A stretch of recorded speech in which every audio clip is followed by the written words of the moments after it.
여러분 보십시오. 우리가 어떤 일에 대해서 판단하고 그리고 비판하는 경우가 종종 있을 수 있습니다. 그런데 그것이 다 맞냐? 그렇지 않은 경우가 많아요. 오히려 그 판단 때문에 자기가 하나님 앞에 심판받을 걸 알고 그리고 판단하고 심판하는 죄가 큰 것이라는 것을 깨달아야 돼요. 왜냐하면 곧 주님이 오시면 자기가 한 일이 얼마나 큰 잘못인지 깨닫게 되기 때문에 그렇습니다. 여러분 교실에서 아이 둘이 싸우고 있습니다. 대판 싸우고 있어요.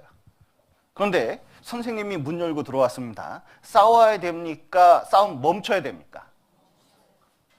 자, 교회 안에서 누가 말다툼을 하고 있습니다. 주님 오셨습니다. 계속 싸워야 됩니까? 그만 그쳐야 됩니까? 좀 이해가 되셔요? 왜 그쳐야 되죠?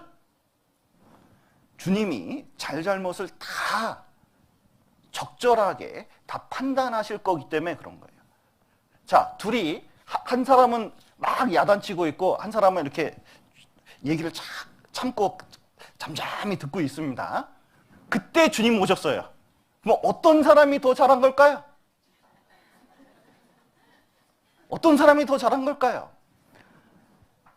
여러분, 우리가 사실은 어떤 사람을 판단하고 비판할 때 보면 우리가 하나님의 자리를 침범한다는 것을 깨달을 필요가 있습니다. 그것이 성경에서 굉장히 큰 죄고 이 바리새인들이 세리나 그다음에 창녀보다 더 예수님의 판단을 받는 이유 중에 하나가 자 보세요.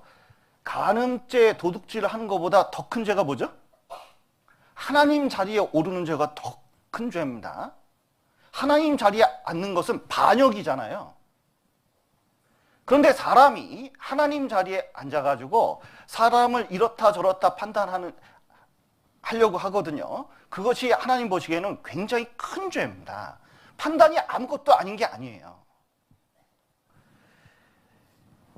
특별히 모든 것을 판단하려면 모든 것을 알아야 됩니다. 우리는 모든 것을 아는 게 아니에요. 옛날에 교보문고에서 국물려 사건이라고 있었습니다. 어떤 아이가 어떤 여자분이 이게 뜨거운 국물을 시켜가지고 이렇게 교보문고 식당에서 먹는데 그걸 아이 앞에 엎었어요. 그래서 머리부터 발끝까지 이게 뒤인 거예요. 애는 막 아프다고 난리가 났어요. 그런데 이 여자가 힐끗 보더니 많이 다쳤네. 아이고 저도 뒤었어요. 그러더니 갔대요. 그래서 이제 애를 급하게 병원에 데려가서 했더니 막 머리부터 발끝까지 막 붕대를 휘감고 이렇게 이제 하고 이제 사진을 찍고 나서 엄마가 너무 분통이 터지는 거예요. 그래서 SNS에 올렸습니다. 국물녀를 찾습니다.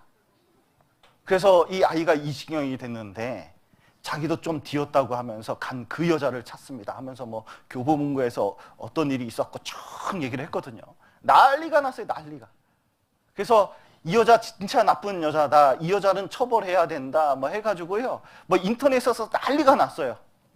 그런데 이 여자도 그 소식을 들었나 봐요. 거기다가 써놨어요. 사실은 이 남자애가 자기한테 달려와서 헤딩을 해가지고 국물을 쏟았고 그리고 자기도 좀 뒤었는데 보상을 받을까 하다가 애가 너무 많이 뒤어가지고 그냥 갔다는 거예요. 그러니까 이 여자 정신이 나갔다부터 시작해가지고 막 밑에 난리가 났습니다. 그런데 이제 경찰이 그것을 조사하기 시작했어요. 그래서 교보문고에 있는 CCTV를 압수해가지고 봤습니다. 그리고 그걸 2분짜리를 공개했어요. 지금도 있습니다. 딱 공개했더니 식판을 받아가지고 딱 돌려놓은 순간 세상에 이렇게 넓은 식당에서 아이 하나가 초등학생 한 3학년 되는 애가 여기서 전속력으로 뛰어요. 전속력으로. 그리고 국물에다가 헤딩을 하고 쏟아져가지고 막 가는데 이 여자분은 너무 놀래가지고 그 동영상이 공개되자 어떻게 됐는지 아세요? 엄마가 나쁘다. 애를 이런 식으로 관리하냐. 식당에서 뛰게 놔두냐. 아, 국물을 들고 간 저분이 정말 불쌍하다. 보상도 못 받았잖아. 완전히 뒤집어진 겁니다. 여러분 보십시오. 사람은 일부분의 지식을 가지고 있고 그거 가지고 사건을 판단해요.